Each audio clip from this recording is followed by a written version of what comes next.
नमस्कार दोस्तों, स्वागत है आपका डिलही आईएएस सीतापुर के ऑनलाइन प्रोग्राम में। तो डायरेक्ट एंड इनडायरेक्ट स्पीच में मैंने बहुत सारे रूल बता दिया।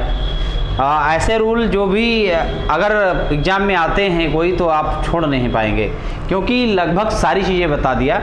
और पिछली क्लास जो पार्ट 7 है उसमें हमने बताया था कि नियरनेस इनटू डिस्टेंस, यानी निकटता को दूरी से बदलते हैं। लेकिन उसी से संबंधित थोड़ी सी बात समझना है। कुछ अपवाद भी हैं उसके अंतर्गत, तो वो अपवाद भी देख लेंगे तो फिर दिक्कत और नहीं होगी। अब देखिए क्या कह रहा है। ये जो नियम जो है, एक नियम है, कहता है यदि दिस, क्या है, दिस, हियर और नाउ, ये 3 शब्द हैं और ये शब्द किसी वस्तु, स्थान या फिर समय की ओर अगर संकेत करते हैं, ये शब्द दिस, हियर, नाउ किसी ऐसे वस्तु, स्थान या समय की ओर संकेत करते हैं जो वक्ता स्पीकर के सामने हो। स्पीकर जो कहता है उसके सामने हो। 2 पार्ट हैं, रिपोर्टिंग वर्ब और रिपोर्टेड स्पीच। तो रिपोर्टिंग वर्ब में जो वक्ता के सामने हो, या स्थान की बात हो, या वस्तु की बात हो, या समय को लेकर की बात हो, तो इन शब्दों में कोई परिवर्तन नहीं करते हैं। वैसे आपने देखा दिस का दैट, दिस का दोस, नाउ का देन, इस प्रकार से बदल रहा था। तो थोड़ा सा है, 2-4 मिनट की बात, इसको भी समझ लेते हैं, कोई दिक्कत नहीं होगी। आप देख के आइएगा, एग्जाम दे के आइएगा, उसमें देखिएगा कोई समस्या या चुनौती आपके सामने नहीं होगी। बड़े अच्छे तरीके से इसको डील कर लेंगे। ये पोर्शन ख़त्म होने के बाद में ये होगा, ये जो अर्थ टाइप, ये इसका पार्ट 8 है, ये पार्ट 8 है। पार्ट 8 के बाद 9 पार्ट में इसके बाद जस्ट आने वाले हैं interrogative type sentences. Interrogative type sentences उनको कैसे डायरेक्ट से इनडायरेक्ट में बदलेंगे। फिर आएगा इंपरेटिव टाइप सेंटेंसेस, उसके बाद लेट वाले कुछ सेंटेंस बता देंगे। तो 3 टाइप अभी सेंटेंस बचे हैं। बड़े धैर्य के साथ अगर समझ लेते हैं तो हमेशा के लिए आपकी तैयारी एक पोर्शन पर आपका एकाधिकार स्थापित हो जाएगा, और इसलिए इसको देखना बहुत ही आवश्यक है। तो अब आएंगे इंट्रोगेटिव, फिर आएगा इंपरेटिव, फिर आएगा लेट वाले वाक्य। 3 टाइप में और सेंटेंस हैं, उनको कर लेंगे। पिछले सारे रूल्स आप समझ गए हैं, साधारण नकारात्मक से संबंधित जो भी थे। आइए अब देखा जाए कि उदाहरण किस प्रकार के हैं, कैसे स्पीकर के सामने समय स्थान की बात करी जाए वस्तु की, तो कैसे उसके जो वर्ड हैं नाउ, दिस, इस, ये यहाँ पे जो दिया हुआ दिस, हियर और नाउ, इनमें कैसे परिवर्तन नहीं होता। देखिए मोहन सेड, मोहन सेड, तो मोहन सेड, तो रिपोर्टिंग वर्ब में मोहन सेड है, तो सेड को हमने कहा सेड ही रहने दो। मोहन, फिर से कह दूं कि यहाँ पे सेड है तो सेड ही रहेगा। सेड टू होता तो टोल्ड में बदल जाता, से होता से ही रहता, सेज होता तो सेज ही रहता, से होता से टू होता तो टेल्स में, सेज टू होता टेल में, टेल्स में बदल जाता। अब देखिए मोहन सेड को सेड ही रहने दो। अब जोड़ने का काम that, this is my cap, लेकिन इसके टेंस में तो बदलाव होगा ही होगा। दिस को ऐसे लिख दो, दिस, इज को वाज कर दो, टेंस बदल दिया, प्रेजेंट को पास्ट कर दिया, तो इज को वाज, माई कैप। अब माई को पर्सन क्या है, ये फर्स्ट पर्सन की बात करी गई, तो फर्स्ट पर्सन बदलता है रिपोर्टिंग वर्ब के सब्जेक्ट के आधार पर। सब्जेक्ट क्या है, मोहन। दिस वाज ही का हिज कैप, ये बन गया। तो मोहन सेड दैट, जोड़ने का काम किया। दिस यहाँ पे टेंस बदल गया, वाज हिज कैप, ये पर्सन बदल गया यहाँ पर, ठीक है। लेकिन दिस वाज, दिस को यहाँ पे बदला नहीं, दिस का यहाँ पे दैट नहीं किया, नियरनेस इनटू डिस्टेंस में कोई परिवर्तन नहीं किया। अगला सेंटेंस देख लो, दूसरा सेंटेंस क्या है, सीता सेड, तो सीता सेड, तो सीता सेड, तो सीता शेड को ऐसे रख दो, सीता सेट। जोड़ने का काम कहाँ से करोगे, दैट से करोगे, दैट का। अब दिस देखो, एक चीज और समझ लो, दिस मीन्स यह किसी वस्तु को इंडिकेट कर रहा था स्पीकर के सामने। अब देखिए that, that here I lived happily, that, इसको 2 तरीके से बनाया जा सकता है। एक तरीका आपको बता दे रहे हैं, दूसरा भी बता देंगे।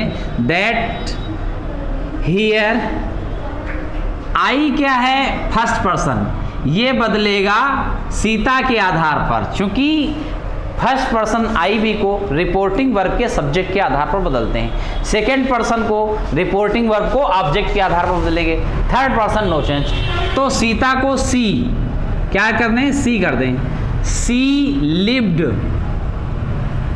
लिव्ड। अब देखो लिव्ड आ गया, यहाँ पे लिव्ड ना लिखिए, ये आप समझ जाइए, ये टेंस है पास्ट इंडेफिनिट टेंस है। तो पास्ट इंडेफिनिट टेंस को पास्ट परफेक्ट में बदलो, तो पास्ट परफेक्ट में हैड लिख जाएगा।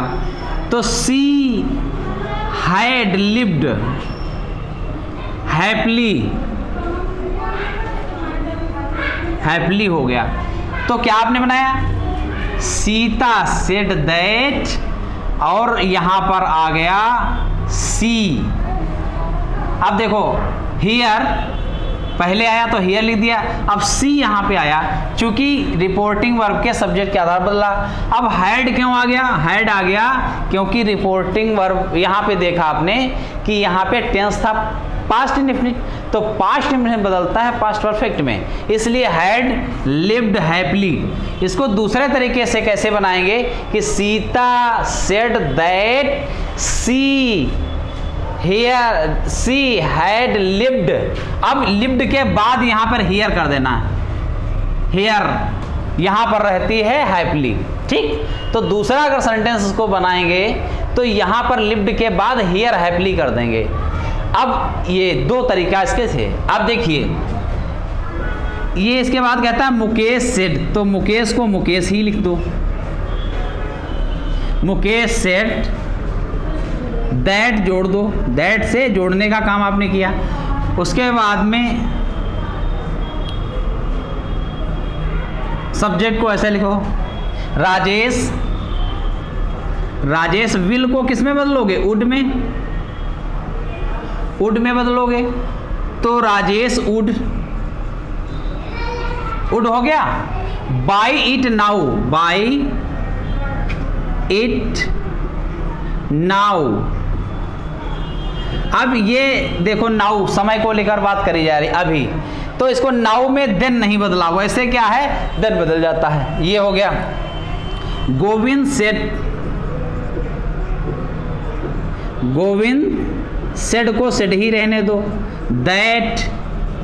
अब आई जो है फर्स्ट पर्सन, तो आई फर्स्ट पर्सन रिपोर्टिंग वर्ब के सब्जेक्ट के आधार पर। अभी तक आप समझ नहीं पा रहे थे, कुछ पहले जब मैंने नहीं आपको क्लास दिया था तो यहाँ पर ही लिखें, सी लिखें, आई लिखें, ये कैसे बदलता है। तो अब आसान हो गया, तो ही लिख दो यहाँ पे, ही। विल को would, would do it, do it now. Or never, or means अथवा, नेवर, नेवर, ये हो गया। गोविंद सेड दैट, उसने कहा कि ही वुड डू इट, इसको कर सकता है, करेगा कैसे, नाउ या फिर नेवर, अभी कर लेगा या फिर कभी नहीं कर पाएगा। अब ये सेंटेंस इसमें कहा गया था कि यह दिस और हियर और नाउ किसी ऐसे वस्तु स्थान समय को लेकर इंडिकेट करें, तो वहां पर इनके शब्दों को बदलाव नहीं करेंगे। ये था नियरनेस इनटू डिस्टेंस में जो आता है निकटता से दूरी में बदलने का जो नियम, उसके कुछ अपवाद थे तीन शब्दों को लेकर। तो मैंने इसकी प्रैक्टिस भी करा दिया, अब इससे संबंधित कोई समस्याएं नहीं होंगी। तो आज के लिए बस यहीं तक रखते हैं, मिलते हैं नेक्स्ट क्लास में, और वो भी होगी interrogative type class. Thank you very much.